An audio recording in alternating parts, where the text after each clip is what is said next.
말씀은 요한계시록 11장 11절부터 13절까지 말씀 보겠습니다.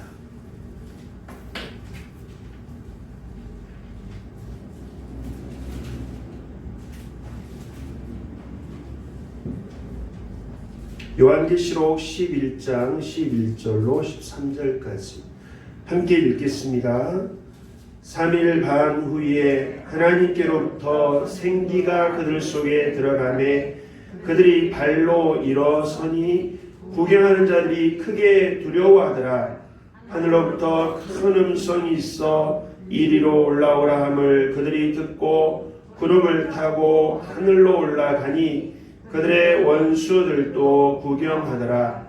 그때 큰 지진이 나서 성 10분의 1이 무너지고 지진에 죽은 사람이 7천이라.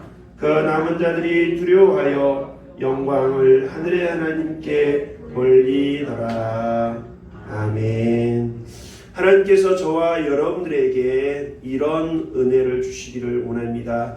주일날 예배당에 와서 예배를 드릴 때에 우리에게 마음에 큰 은혜를 주시고 또 말씀의 깨달음을 주시고 말씀을 듣고 기도할 때는 정말 마음에 결단을 하고 하나님 말씀대로 내가 살아야지, 아무리 힘들어도 하나님 뜻대로 살아야지, 이런 결단이 우리 주일 예배를 통해서 있기를 원합니다. 그리고 월요일부터 토요일까지 직장 생활을 하고 가정 생활을 하는 동안에 일상생활 속에 일상의 대화 속에서 증인의 삶을 살아갈 수 있기를 원합니다. 말을 할 때가 있고 말을 멈출 때가 있다고 했습니다. 말을 해야 될 때 우리의 이 말을 통해서 사람들의 마음에 감동이 되고 내가 꼭 하나님이라는 그 단어를 쓰지 않아도 교회나 성경이라는 단어를 쓰지 않더라도 일상적인 대화 속에서 그들이 나를 통해서 예수의 사랑을 알고 이 복음이 저들의 삶에 저들의 마음에 전해지는 이런 은혜가 있기를 원합니다. 그것이 바로 증인의 삶이죠. 내가 만난 예수, 내가 경험한 예수가 나를 통해서 누군가에게 흘러 들어간다면 그들이 천국을 맛보고 어둠 가운데 있는 이들이, 절망 속에 있는 이들이 다시 빛으로 소망으로 그들 마음이 다시 살아난다면 이것이 바로 저와 여러분들이 이제 증인의 삶을 잘 살아간다는 것이죠. 직장을 잘 들어가는 것도 중요하고 그곳에 들어가서 동료들과 잘 지내면서 그리스도의 사랑을 전하는 것, 이것이 참으로 중요한 줄 믿습니다. 하나님의 말씀은, 요한이 하나님의 말씀을 두루마리, 작은 두루마리를 먹었더니 입에는 달아요. 그런데 배에는 써요. 말씀을 잘 들었는데 이 말씀대로 살려고 하니 내 안에서 전쟁이 일어납니다. 그냥 육신은 이 육신의 소욕은 육신대로 내 마음이 원하는 대로 하려고 하고 내 안에 들어온 말씀은 하나님의 뜻대로 하려고 하고 이 안에서 계속해서 싸움이 일어납니다. 그리고 내가 누군가에게 이 복음을 전했는데 사람들이 말씀을 잘 받아들여요? 잘 받아들이지 않습니다. 뒤에서 손가락질도 하고 저것들 의지가 약하니까 교회 다니는 거 아니냐, 하나님이 어디 있냐, 니나 잘해라 하면서 사람들이 온갖 모욕을 주고 거절합니다. 그런데 이것은요, 우리 모든 믿음의 선진들이 경험을 했고 예수님도 사도 바울도 다 이런 거절의 쓴맛을 경험을 했습니다. 하나님의 말씀을 우리가 받아들이고 사람들에게 전하는데 내가 보는 것을 내 마음에 기록을 해서 보내라고 했지요. 보냈는데 사람들이 거절을 합니다. 그 거절을 통해서 우리가 쓴맛을 보지만 그러나 계속해서 배척의 쓴맛, 거절의 쓴맛을 보면서도 우리는 증인의 삶을 잘 감당해야 될 줄 믿습니다. 자, 이방인들 말고요, 성전 안에서 하나님을 경배하는 자들에게 그들을 어떻게 하라고 그랬죠? 측량하라고 그랬죠. 측량. 이 갈대와 같은 그 자를 줬는데 그걸 가지고 성전에서 경배하고 기도하는 사람들을 측량하라. 11장 1절 2절 한번 읽겠습니다. 시작. 또 내게 지팡이 같은 갈대를 주며 말하기를 일어나서 하나님의 성전과 제단과 그 안에서 경배하는 자들을 측량하되 성전 바깥마당은 측량하지 말고 그냥 두라. 이것은 이방인에게 주었은즉 그들이 거룩한 성을 42달 동안 짓밟으리라. 그 안에 있는 사람들, 성전 안에 들어온 사람들은 믿음의 사람들입니다. 이들은 자를 가지고 측량을 해봐요. 믿음의 상태가 어떤지, 영적인 건강 상태는 어떤지를 측량을 합니다. 그래서 하나님의 말씀으로 우리의 자신을 돌아보며 주일이면 하나님 앞에 와서 예배드리고 말씀을 드리면서 우리의 영적인 상태를 측량하는 것이죠. 그런데 성전 저 바깥들에 있는 이방인들은 어떻게 해요? 측량하지 말라. 이들은 하면서 이제 오늘 말씀이 시작이 됩니다. 자, 여러분, 운동 경기를 할 때 지난번에 제가 전반전, 후반전 이렇게 축구를 할 때 중간에 하프타임이 있고 전반전, 후반전이 있다고 그랬죠. 그런데 이런 경기도 있어요. 쿼터로 하는 게 있어요. 쿼터라는 말은 4분의 1이라는 뜻인데 1쿼터, 2쿼터, 3쿼터, 4쿼터. 그래서 시간을 45분 하지 않고 15분 이렇게 경기를 4쿼터로 나눠서 하는 그런 경기들이 있습니다.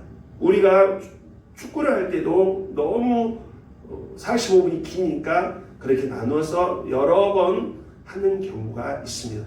오늘 제가 말씀을 보면서 마치 영적인 지금 경기, 영적인 전쟁을 하는데 4쿼터로 이 전쟁이 진행되는 것처럼 느껴졌어요. 그래서 제가 1쿼터, 2쿼터, 3쿼터, 4쿼터 이렇게 해서 오늘 말씀을 함께 나누도록 하겠습니다. 첫 번째 쿼터, 1쿼터는 어떤 일이 있냐면 11장 2절 말씀에 성전 바깥에 있는 이방인들을 측량하지 말라. 저들은 어떻게 한다고 했냐면 성전을 어떻게 한다고요? 짓밟는다고 말씀하고 있죠. 11장 2절 그냥 둬라. 이방인들은 거룩한 성을 어떻게 해요? 42달 동안 짓밟으리라. 42달이면 몇 년이죠? 3년 6개월입니다. 그 뒤에 보면 1260일이 또 나와요. 계산해 보면 1260일도 3년 반이에요. 3년 반, 그 다음에 1260일, 42달, 이게 마치 똑같은 기간인데 똑같이 사용하지 않고 이렇게 좀 다르게 표현을 하고 있는데 우리 3년 반으로 통일해서 말씀을 함께 보겠습니다. 자, 이 이방인들이 거룩한 성을 42달 동안 짓밟겠다 말씀하고 있습니다. 거룩한 성을 짓밟아. 그래서 이방인들은 계속해서 하나님의 사람들을 우리가 하나님 나라에 갈 때까지 계속해서 여러 가지 방법으로 우리를 짓밟고 공격하고 힘들게 합니다. 그래서 많은 경우 우리가 잘못해서 짓밟히는 경우도 있어요. 소금이 만일 그 맛을 잃으면 어떻게 한다고 했습니까? 버려져서 사람들이 그것을 밟고 간다고 했습니다. 내가 잘못해서, 교회가 잘못해서 짓밟히는 경우도 있지만, 그러나 교회가 성도들이 거룩하게 말씀대로 살아감에도 불구하고 이방인들이 괜히 싫어해서 계속해서 핍박하는 경우가 있지요. 짓밟고 괴롭히는 그런 경우가 있습니다. 첫 번째 쿼터에서는 지금 이방인들이 하나님의 백성들을 3년 반 동안 짓밟았다. 이게 어려움이 많이 있었습니다. 두 번째로는 나오는 것은 뭐냐면 두 번째 쿼터인데 거기에는 두 증인이 나옵니다. 따라서 두 증인. 앞에서 우리가 증인에 관한 말씀 들었죠. 증인은 내가 본 것, 내가 들은 것, 내가 경험한 것을 말하는 사람이 증인이에요. 여기에 두 증인이 다른 표현으로 두 감람나무 또 두 촛대, 촛대는 등잔대를 얘기하는데요. 초를 이렇게 세워주는 거죠. 두 촛대, 그 다음에 그 뒤에는 두 선지자다 이렇게 표현됩니다. 두 증인이나 두 감람나무나 두 촛대나 두 선지자나 다 같은 사람들인데 도대체 이들은 누구인가? 이들은 이 두 증인은 두 번째 쿼터에서 두 증인이 등장하는데 이들은 3년 반 동안 예언을 했다 이렇게 말씀하고 있습니다. 이방인들은 3년 반 동안 거룩한 성을 짓밟았는데 그 이후로 두 증인이 등장을 해서 예언의 말씀을 3년 반 동안 했다. 그리고 원수들과 계속해서 이들이 싸운 것이죠. 이 이방인들과 두 증인이 싸우는 한 겁니다. 원수들을 대적을 하는데 원수들을 죽였다 이렇게 말씀합니다. 그리고 하나님께서 이 두 증인에게 권능을 주셨는데 권세와 권능이 있죠. 이 권능, 어떤 힘을 주셨는데 이 두 증인이 권능을 가지고 무엇을 하게 되냐면 첫 번째로는 권능을 가지고 3년 반 동안 비가 내리지 않게 했다 이렇게 말씀합니다. 3년 반 동안 비가 내리지 않도록 했다. 그런 능력을 하나님 주신 거예요. 자, 그러면 여러분 성경에 3년 반 동안 기도하여 비를 내리지 않게 했던 인물이 누구죠? 엘리야. 성경에 야고보서에 보면 엘리야는 우리와 성정이 같은 사람이라고 했습니다. 그러면서 엘리야가 하나님 앞에 기도했을 때에 비가 내리지 않았고 또 기도했을 때에 비가 내렸다. 3년 반 동안 했다는 것이죠. 그래서 우리가 이 말씀을 통해서 이 두 증인 중에 한 명이 바로 엘리야다 이렇게 보는 거예요. 엘리야는 갈멜산 전투에서 당시에 아합왕과 이세벨 여왕, 이세벨은 저 북쪽에서 왔던 이방 여인이에요. 그가 아합에게 시집을 오면서 온갖 우상단지 바알과 아세라의 우상단지를 다 끌고 들어왔습니다. 여자는요 굉장히 힘이 있어요. 남자가 강한 것 같은데 여자가 밤에 잠자면서 어떻게 그냥 구워 삶아버리면 남자들이 넘어가는 거죠. 아니 이세벨이 시집을 왔는데 얼마나 그냥 아합에게 여보 하면서 얼마나 했든지 그냥 싹 넘어가는 거 아닙니까? 그러면 누구요? 솔로몬은 어떻습니까? 솔로몬도 그냥 계약 결혼도 많이 하고 이방 여인들 그 첩도 많고 부인도 많은데 어찌나 그들을 기쁘게 드리려고 그들이 좋아하는 우상 성전도 지어줘야 되고 그 다음에 같이 절도 해줘야 되고 이러다 보니까 나라가 난리가 아닌 거죠. 강해요. 이 이세벨로 인해서 결국은 바알과 아세라가 그 당시 이스라엘의 영적인 것들을 점령을 해버렸습니다. 그래서 하나님께서 엘리야를 보내셔서 이제 이런 어떤 이적을 일으키시고 기도하게 하시는데 갈멜산 전투에서 하나님께서 승리하게 하시고 결국은 바알과 아세라의 선지자들을 450명을 죽이시는 것을 볼 수가 있습니다. 그 다음에 이 두 증인이 어떤 일을 행하게 되냐면 물을 가지고 피로 바꿨습니다. 누구예요? 누구죠? 모세죠. 모세.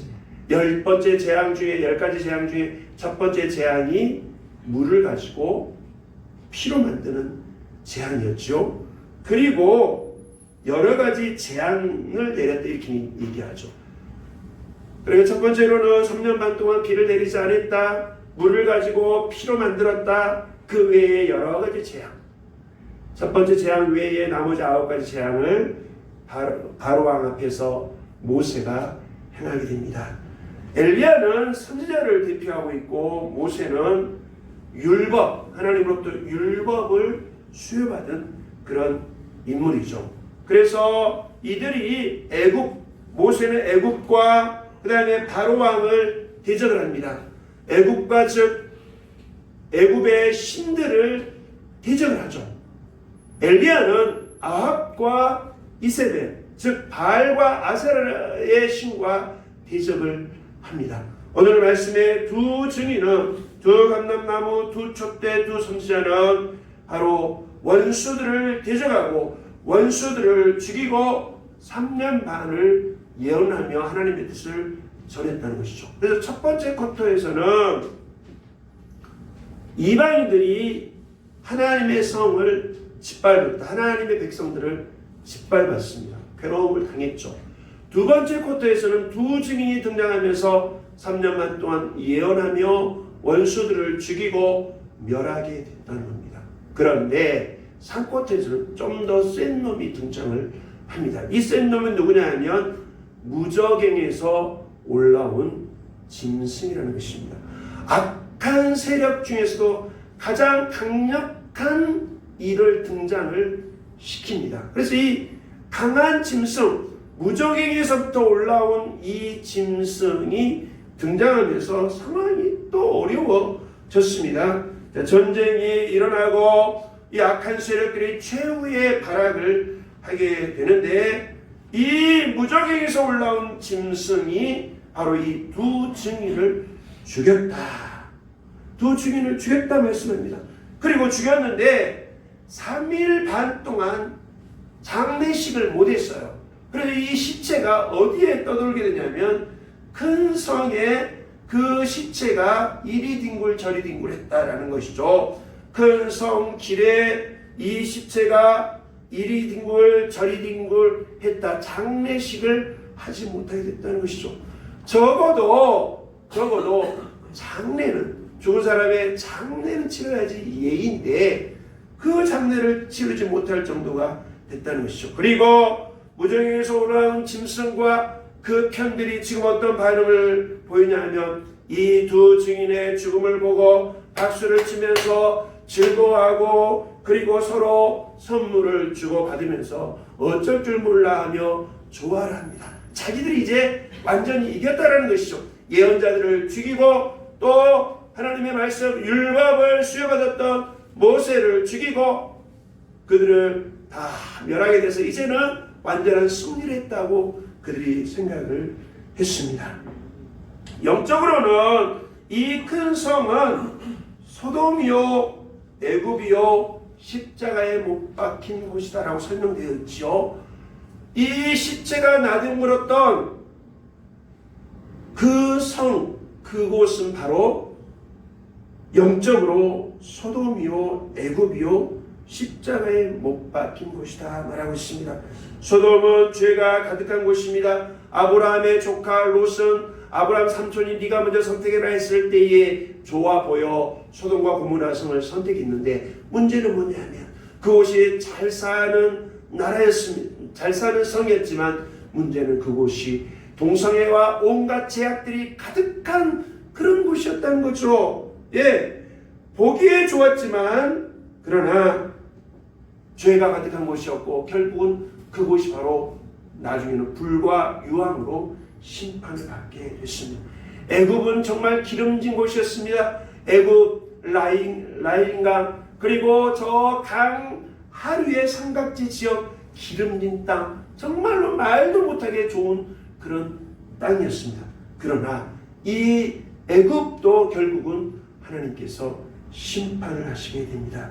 십자가에 못 박이 예수님이 십자가에 못 박이신 곳 그곳은 바로 골고다 즉 해골의 곳이다 라는 뜻을 담고 있는 골고다입니다. 거기에 주님께서 그곳에서 십자가를 지시게 되었습니다. 이곳은 모든 것이 심판을 받고 절망적인 그런 어떤 믿음의 사람들 하나님의 사람들을 집어삼키고 고통을 주는 그런 곳이었습니다.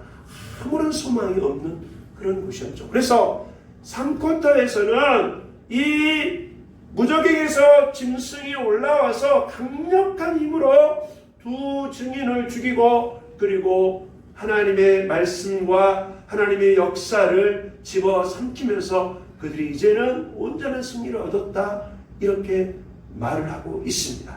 그런데 중요한 것은 끝이 중요하겠죠. 끝이 중요합니다. 1쿼터, 2쿼터, 3쿼터에 그냥 점수를 주고받고 했는데 중요한 것은 마지막 끝에 가서 지고 있어도 3쿼터에 지고 있어도 지는 것처럼 보여도 마지막 쿼터에 마지막에 이겼어요. 마지막에 점수를 많이 냈습니다. 그걸 뭐라고 하죠? 역전이라고 하죠. 역전. 할렐루야. 전쟁에서 마지막에 이기는 것을 역전승이라고 합니다. 4쿼터에서는 어떤 일이 있었을까요? 4쿼터에 등장하는 게 바로 하나님의 생기입니다. 다 죽었어요. 시체가 나뒹굴어요. 아무런 소망이 없어 보입니다. 그런데 4쿼터에 하나님께로부터 생기가, 하나님으로부터 생명의 기운이 들어갑니다. 흙으로 사람을 지으시고 그 코에 하나님이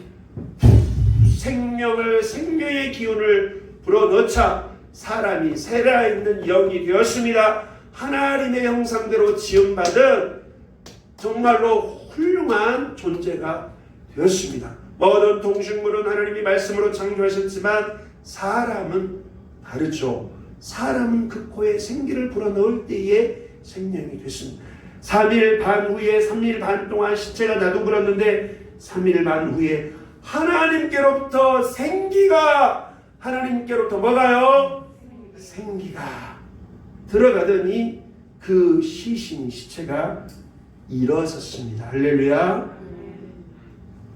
이 시체가 일어났어요. 그리고 음성이 들립니다. 이리로 올라오라. 이리로 올라오라. 에스겔서 37장에는 이스라엘 백성들의 상태가 마른 뼈와 같았습니다. 왜 그렇습니까? 이스라엘은 하나님과 언약을 맺은 백성임에도 불구하고 자기들이 생각이 옳다, 내 생각이 옳다, 내 방식이 옳다, 그래서 하나님께 불순종. 여러분, 순종이라는 것은 고리타분한 게 아닙니다. 하나님의 말씀을 따르고 두 손 모아 그분 앞에 기도하고 하나님의 뜻대로 살겠습니다 하며 씨름하며 하나님 말씀에 순종하는 것은 고리타분한 게 아니에요. 머리가 센 어른들 앞에 겸손하고 그분들 말씀을 듣는 것은 고리타분한 거 아니에요. 부모에게 순종하는 것 고리타분한 가치가 아닙니다. 그것은 성경적인 가치예요. 그렇게 하면 잘 된다고 성경은 약속을 하고 있습니다. 이스라엘은 하나님과 언약을 맺었지만 자기들 마음대로 했습니다. 그래서 생수의 근원 되신 하나님을 버렸다. 스스로 웅덩이를 팠다고 예레미야는 말씀하고 있지 않습니까? 하나님과 언약을 버리고 그들이 우상을 섬기고 불순종을 했습니다. 그러다 보니 그들의 상태가 마르고 말라요. 여러분, 밥을 안 먹어요. 못 먹어요. 안 먹는 게 아니라 못 먹어요. 그러면 갈수록 몸이 야위어갑니다. 암 환자도, 제가 우리 아는 선교사님이 67자까지인가 항암 치료를 했는데, 주사를 맞았는데 아직 그래도 괜찮아요. 견디는. 물어보니까 자기는 먹는데요. 어떻게든지 먹는데요. 먹으면은 이겨내요. 먹으면 어떻게든지 이겨내는데 못 먹으면 마르다가 결국은 돌아가는 거죠. 못 먹어서 결국은 돌아가는 겁니다. 영적인 상태를 보라보니 이 측량자로 이 영적인 상태를 재보니 마르고 말랐습니다. 이스라엘 상태가 그랬습니다. 그런데 하나님께서 에스겔에게 환상을 보여주시는데 소망의 메시지를 주는 겁니다. 너희의 상태는 마른 뼈 같다. 그러나 내 말을 대언해라. 내가 너에게 준 말을 그대로 따라서 해라. 대언이죠. 대언. 말 심부름. 들려주시는 말씀을 그대로 심부름만 하는 겁니다. 그래서 말을 합니다. 뭐라고요? 힘주라, 붙어라. 뼈에 붙어라. 살아, 붙어라. 마른 뼈를 향하여. 그리고 생기야 들어가라. 그랬더니 하나님의 생기가 그 마른 뼈들에게 쑥 들어가더니 이 마른 뼈들이 뭐가 됐습니까? 큰 군대가 되었더라. 이렇게 말씀합니다. 오늘 하나님의 생기가 마지막에 들어가더니 이 3일 반 동안 시신으로 뒹굴었던 이들이 자리에서 일어나게 됐습니다. 그리고 오늘 마지막 부분에 큰 지진이 나서 성 10분의 1이 무너지고 죽은 사람이 7천이라 하나님의 심판이죠. 그리고 그 남은 자들이 두려워하며 영광을 하늘의 하나님께 돌리더라. 마지막 역전이 되면서 모든 사람들이 하나님 앞에 영광을 돌리고 그분이 바로 하나님이라는 것을 인정을 합니다. 오늘 이 4쿼터 이야기를 통해서 몇 가지만 제가 말씀을 정리하도록, 세 가지로 정리하도록 하겠습니다. 첫 번째로는 따라서 합니다. 영적 전쟁이다. 우리의 삶은 영적인 전쟁입니다. 우리의 믿음을 넘어뜨리려는 세력들이 있습니다. 우리의 믿음을 세워주시려는 하나님의 은혜가 있고 말씀이 있고 주의 종이 있고 교회가 있는데 이 믿음을 넘어뜨리려는 세력이 있어요. 그것을 감지를 해야 됩니다. 아, 있구나. 마귀가 있고 사탄이 있구나. 천사가 있구나. 그걸 우리는 감지를 해야 됩니다. 계속해서 싸웁니다. 욥에게 사탄이 욥을 보고 하나님 앞에 찾아갑니다. 그리고 하나님께 얘기합니다. 하나님, 욥을 한번 시험합시다. 욥을 한번 시험합시다. 그래서 하나님은 욥을 응원하시고 사탄은 어떻게든 그를 넘어뜨리려고 자식들 다 죽이고 재산 다 뺏어가고 몸에는 머리끝에서부터 발끝까지 이 피부병이 악성 피부병이 생기니까 기왓장으로 몸을 뜩뜩 긁으면서 괴로움을 호소합니다. 그리고 돕는 배필이었던 그의 아내는 차라리 하나님을 욕하고 죽어라 하면서 그 남편에게 그렇게 악담을 합니다. 친구들은 찾아와서, 그 똑똑한 친구들이 찾아와서 온갖 정의로운 얘기는 다 하는데, 야, 네가 잘못해서 그렇지. 온갖 그 힘든 얘기를 합니다. 그러니 자기 편은 5가지 지금 얘기했는데 자기 편 하나도 없지 않습니까? 그러니까 어떻게 해서는 우리를 넘어뜨리려고, 믿음을 넘어뜨리려고 합니다. 심지어는요, 우리들에게요, 다 주는 것이죠. 너 다 가져라. 그리고 네 영혼만 나한테 나오. 사탄이죠. 영혼만 맞바꾸는. 다 가져라. 세상의 것 다 갖고 이 믿음만 그냥 내려놓자. 믿음만 포기해. 이 영적인 것만 포기하자. 다 가. 이것이 바로 사단의 권모술수입니다. 그래서 예수를 믿다가도 넘어지고 쓰러지는 많은 이들이 바로 그걸 붙드는 것이죠. 우리는 이 영적인 전쟁을 하고 있다는 사실을 꼭 기억을 해야 되겠습니다. 점점 더 강력하게 이방인으로부터 시작해서 이제는 무저갱에서 올라온 짐승이 등장을 하게 되죠. 좀 더 센 놈을 등장을 시킵니다. 믿음 생활을 하면 할수록 더 센 시험이 옵니다. 더 센 놈이 등장을 하고, 이제는요, 여러분, 이 코로나 사태가 언제쯤 갈지 모르겠지만 마지막 때가 되면 될수록 우리의 믿음을 방해하는 세력들은 더욱더 강력해집니다. 그건 틀림없어요. 끝이 되면 될수록 어둠에서 우리의 대적들은 더욱더 강력해질 것입니다. 그래서 우리가 깨어있지 않으면 넘어지기가 쉽죠. 아까도 말씀드린 엘리야 갈멜산 제단, 아합과 이세벨, 바알과 아세라 선지자들과의 엘리야는 싸웠습니다. 모세는 애굽의 바로 왕과 싸웠습니다. 왜 하나님은 바로 왕의 마음을 일부러 완악하게 하셨습니까? 그것은 바로 악의 세력이 강력하다는 것을 보여주고, 반면 하나님의 능력은 그분들보다 훨씬 더 강하다는 것을 보여주시기 위해서 더욱더 바로 왕의 마음을 완악하게 만들었습니다.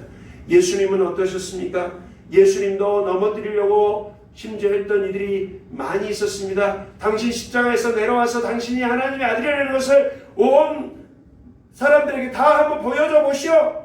십자가에서 내려오시오. 당신이 하나님의 아들이라는 것을 사람들에게 보여주시오 하면서 손가락질을 하며 혀를 차면서 사람들이 온갖 수단과 방법을 다 사용했습니다. 십자가에서 내려와서 이 12영이나 더 되는 천사들을 불러서 여기에 있는 사람들, 대시장들, 이 사람들을 싹 쓸어버리면 이것이 예수님의 승리입니까? 아니에요. 예수님의 승리는 십자가를 끝까지 지는 거예요. 십자가를 져야지 저와 여러분들이 죄에서부터 구원받고 살아나잖아요. 그런데 마귀는 그 예수님을 넘어뜨리려고 얼마나 했는지 모릅니다. 제자들까지도 예수님을 떠납니다. 여러 가지 방법을 썼던 것이죠. 유대교인들, 대제사장, 서기관들, 정치 지도자들, 총독, 헤롯 대왕, 바리새인들, 사두개인들, 이들은 다 연합전선을 구축해서, 그래서 예수님 당시에 이 총독과 왕은 사이가 안 좋았습니다. 그런데 예수님을 공경하는 데 있어서는 그들이 힘을 모았습니다. 세상에 종교들이 많습니다. 가르침들이 많아요. 그런데 마지막이 되면 될수록 이들은 다 정치 종교가 힘을 모을 겁니다. 그리고 문화, 그 다음에 여러 가지 뉴에이지 운동, 이런 것들이 다 연합전선을 구축을 해서 결국은 예수 그리스도를 대적하게 됩니다. 이것이 마지막에 나타날 일입니다. 우리가 이 현재 모든 상황들이 영적인 전쟁 상태라는 사실을 꼭 기억해야 되겠습니다. 첫 번째는 영적인 전쟁이다. 두 번째, 아까 말씀드린 따라서입니다. 역전되리라. 할렐루야.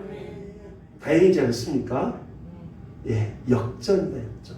우리 역전되리라는 그 찬송이 있는데, 예, 나중에 한번 불러보겠습니다.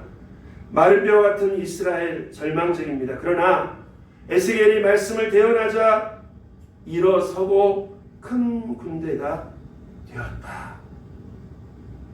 다윗과 골리앗, 다윗이 밀리는 것 같았지만 결국은 다윗이 물맷돌을 던졌을 때 돌이 가는 동안에 아마 하나님께서 그 돌에 힘을 실어주시지 않았을까요? 제 생각 그런 것 같아요. 이렇게 돌려 다윗이 하여튼간에 연습도 많이 했겠지만 가는 동안에 하나님께서 힘을 실어주신 것 같아요. 그래서 골리앗이 무너졌죠.